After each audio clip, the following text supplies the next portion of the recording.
खबर शामिल करते हैं समंदरी से।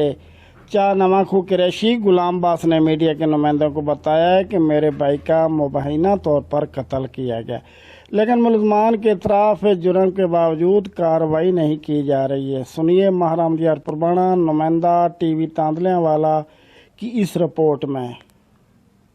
मेरा नाम गुलाम अब्बास बशीर अहमद कौम पुरबाना नवाखू मौजूदा दिकलियां वाला कुरैशी हूँ कि मेरे भाई मुनीर अहमद को ससुरालियों ने कत्ल कर दिया था, लेकिन हमारे साथ धोखा किया और झूठ बोला कि तुम्हारा भाई रज़ा इलाही से फौत हुआ, लेकिन उनको पुख्ता इरादे के साथ मुल्ज़मान सुल्तान पलवान माई और सफिया बीबी सलाह मशवरा होकर गले में फंदा डालकर कत्ल किया है। और मुल्ज़मान ने थाना मुरीदवाला में SHO के सामने तस्लीम भी किया है कि मुनीर अहमद ने अपने तौर खुदकुशी की है।